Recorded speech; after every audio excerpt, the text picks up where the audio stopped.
Have you experienced the housing market recently? Maybe you've even been a participant of it, but you've probably been frustrated by it in some capacity. Interest rates are going up, demand is crazy, supply is short, and all kinds of things are going on. So hopefully these three factors will help you understand what's going on a little bit more, maybe make a better decision, or understand what's going on just to feel at ease about what's going on in the world. So number one, interest rates are starting to rise. As you can see there, a quick search on Google says that the average mortgage rate for a 30-year fixed rate is 6.175, which is much higher than it was in the twos here in the last year or two. So interest rates are potentially going to go up.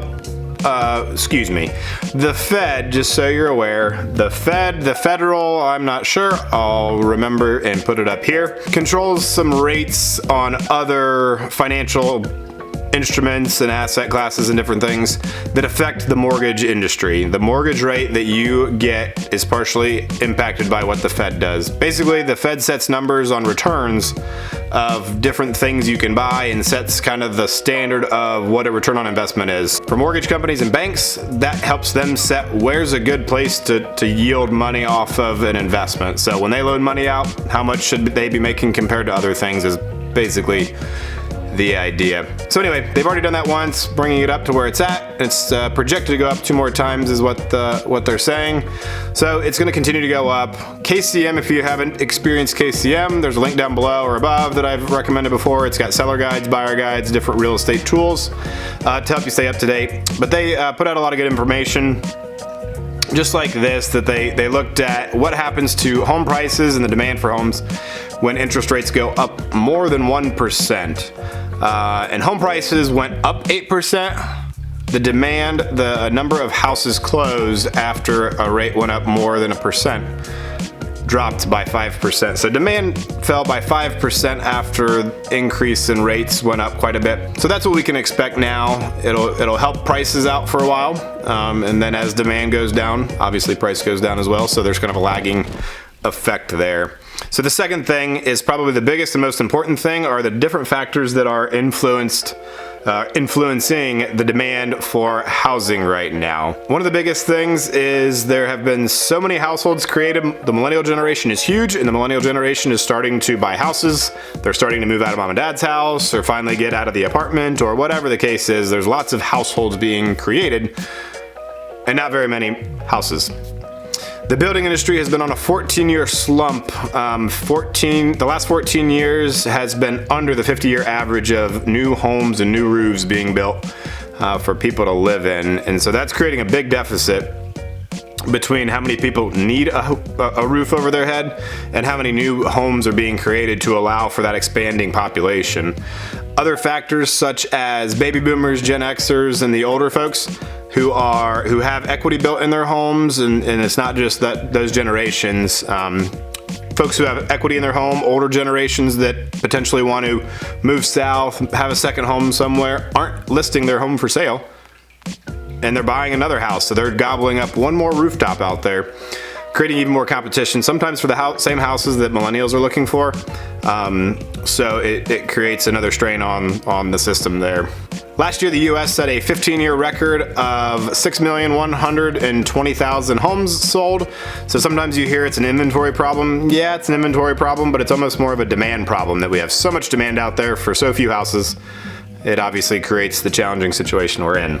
And along with the demand, investors have the sector of investors buying houses has grown quite a bit in the last couple of years. Places like Zillow and we call them iBuyers in the business have been buying houses, and they're doing sight unseen buying of your home so you can get out of your house and move on. And so they've been speculating on the market to go even higher so they can make money on their investment. So that's created a lot of demand on top of people that just need a place to live. There's also businesses and corporations, but there are plenty of investors in the market now gobbling up some houses, and they've got the money to do it, beating out especially first-time home buyers. So unfortunately, first-time home buyers kind of take the hit in this whole situation. They haven't been a homeowner for many years like some have, to be able to optimize and pull out the equity they have in their current house to move on to somewhere else and compete for that house. So that creates situations. Some of these investors and companies are doing build to rent, so they're building houses, but they're still to rent. So rentals are even getting quite hard to come by, and there's bidding wars over rentals from what I'm hearing, and all kinds of things going on. So anyway, There's a big shortage between how many houses that we need and how many houses there actually are available. An interesting note that I heard recently, that if we continued building at the pace we were, or at least this might be about 6 months old, if we continue building at the rate we've been building, it would take 10 years to satisfy the demand that's out there just to create enough rooftops and homes for the people that need them, that don't currently have one. This March compared to last March, as a country, we're 100,000 homes short of what we were last year, so it's created even more of a deficit. So lastly, what are the people smarter than me saying about what's gonna happen here, and what's their crystal ball guess on what's gonna go on? So basically they're still pretty bullish. Some experts are actually getting a little more bullish on their short-term projections of what's gonna happen.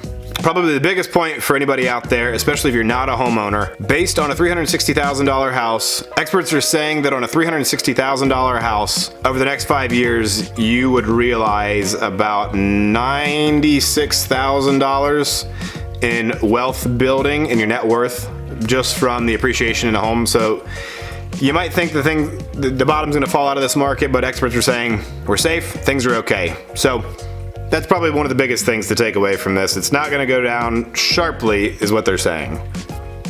So another big point to this is that there's a lot of equity out there. About 40% of US homeowners don't have a mortgage, so they own their house outright.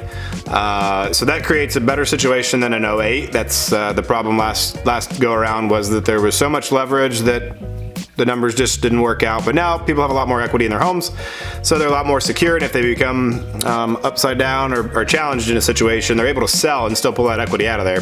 So overall, the experts are getting more bullish about their projections. There's a 6.7% appreciation, at least that's what they think is gonna happen this year in 2022. So appreciation is still gonna be good. Experts are saying in the next 5 years, there's a good potential on a $360,000 house to increase your net worth by $96,000, $342 I believe it is. So things are still looking great. Now's the time to buy. Things are only going to go up, and there's only going to be more competition moving forward. So beat the rates, beat the demand, get in while you can. If there's anything I can do for you, I'm here to help. Whether you want to find a house you love, sell one you don't, or just love where you live, hopefully I can do one of those. Take care.